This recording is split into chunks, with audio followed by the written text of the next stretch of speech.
Hello friends, welcome to lectures for success. आज हम देखने वाले हैं गैर कर राजस्व, जो कि एक महत्वपूर्ण टॉपिक है इकोनॉमिक्स में। हम देख सकते हैं कि गैर कर राजस्व हम किसको कहते हैं। सबसे पहले, गैर कर राजस्व वह आवर्ती आय है जो सरकार को कराधान के अतिरिक्त स्रोतों से प्राप्त होती है। इसका मतलब ये है कि जैसे गवर्नमेंट डायरेक्ट टैक्स लगाती है या फिर आय कर लगाती है, ये सब किस में डायरेक्ट कर या प्रत्यक्ष कर में आते हैं, जो कि हम बोल सकते हैं कि एक प्रकार का सरकारी कर में सम्मिलित होते हैं। जबकि ये जो एक और पार्ट होता है जिससे सरकार को राजस्व प्राप्त होता है, उसको बोलते हैं हम गैर कर राजस्व।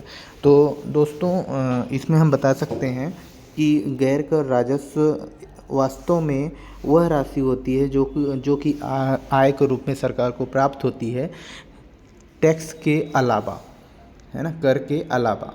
आगे हम बढ़ते हैं तो हम देखते हैं कि गैर कर राजस्व के मुख्य जो स्रोत होते हैं, सबसे इम्पोर्टेंट है कि कौन कौन से स्रोत होते हैं गैर कर राजस्व के, जो कि आपको मेंशन करना चाहिए या फिर जानना चाहिए। जैसे पहला है प्रशासनिक सेवाएं, पासपोर्ट, लाइसेंस, पंजीकरण, प्रमाण पत्र।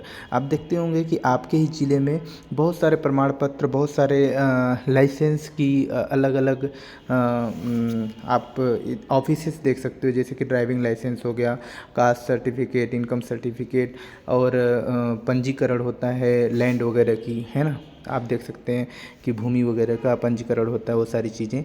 पासपोर्ट ऑफिसेस में जो चार्जेस लगते हैं, सारी चीज़ें जो होती हैं वो क्या है, गैर कर राजस्व में। आर्थिक सेवाएं जैसे जल, बिजली, परिवहन, हम जो बिजली बिल वगैरह पे करते हैं, जल का कुछ बिल देते हैं, परिवहन वगैरह अगर हम गवर्नमेंट की यूज करते हैं जिससे कि गवर्नमेंट को आय प्राप्त होती है, वो सारी चीज़ें किस में आएंगी, गैर कर राजस्व में आएंगी। संपत्तिक आय, आप इसको भी मेंशन कर सकते हो कि आपकी जो संपत्ति अगर आपकी बढ़ती है तो उसके बेसिस पे आपको आप जो आय देते हो, जो एक भाग सरकार को देते हो, जैसे किराया हो गया, रॉयल्टी हो गया, लाभांश हो गया, इसको भी हम कर के रूप में नहीं बल्कि गैर कर के रूप में शामिल करते हैं।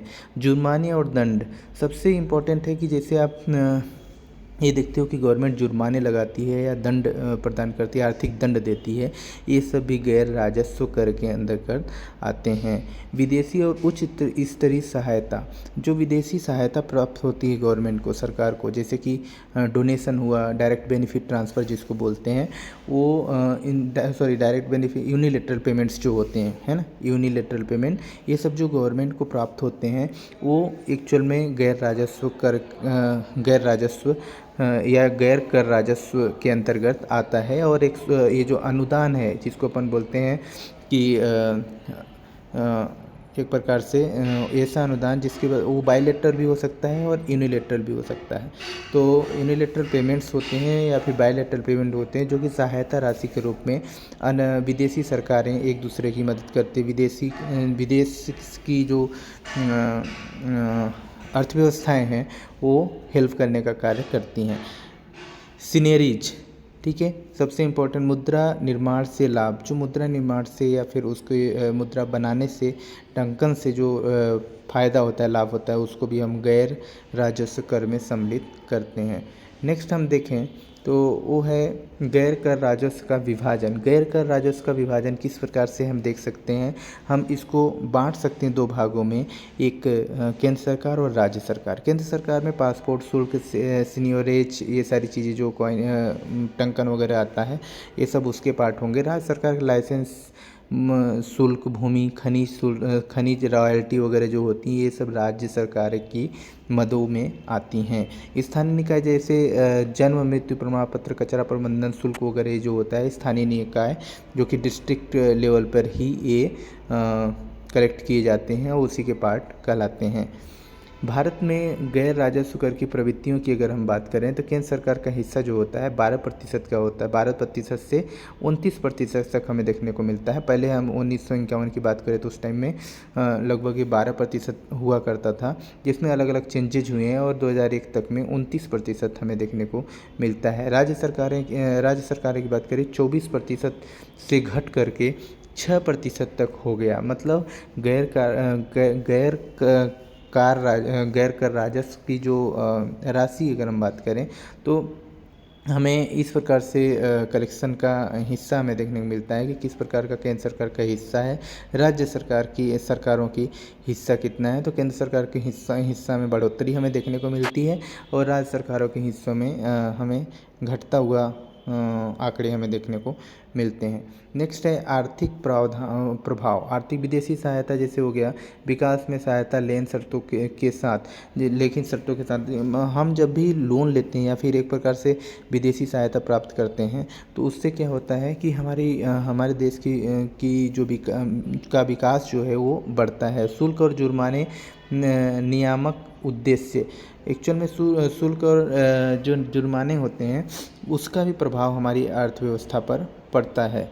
और हम बोल सकते हैं कि एक प्रकार से नियम के उद्देश्य को फुलफिल नहीं करते हैं जब उसका उल्लंघन होता है, उसके कारण से हम लेते हैं। और नियम को स्ट्रिक्ट बनाने के लिए या फिर एक अच्छा बनाने के लिए, सुचारू बनाने के लिए हम इसको यूज करते हैं। उपयोगकर्ता शुल्क, दक्षता बढ़ाने, है ना, इसको उपयोगकर्ता शुल्क में हम बोल सकते हैं कि दक्षता बढ़ाने या फिर कोई यूज कर रहा है तो कुछ यूज करते हैं, मतलब जैसे संपत्ति वगैरह, तो उसमें दक्षता को बढ़ाने के लिए हम करते हैं। सीनियरेज मुद्रास्फीति का संभावित कारण हो सकता है।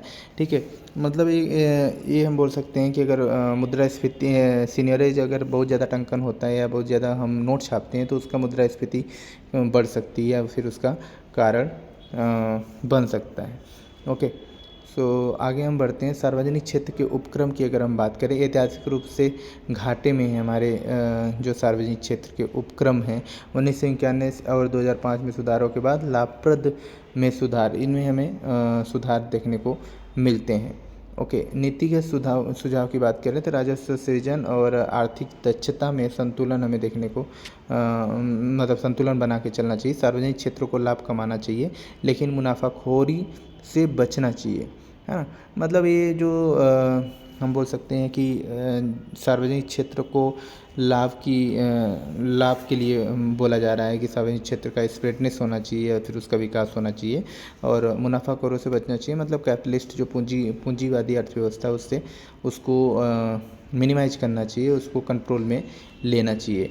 तो हम बोल सकते हैं कि जो गैर राजस्व कर है वो इन्हीं सारी चीज़ों से आती हैं। आप देख सकते हैं अलग अलग जो मैंने चीज़ें बताई, गैर कर राजस्व वगैरह की बातें अपन ने किया, मुख्य स्रोतों की बात किया, गैर कर राजस्व का विभाजन की बात किया, भारत में गैर कर राजस्व की प्रवृत्तियों की बात किया। तो ये सारी चीज़ें हैं जो कि बहुत ही इम्पोर्टेंट है। इसके आर्थिक प्रभाव की भी बात किया। बहुत बहुत धन्यवाद।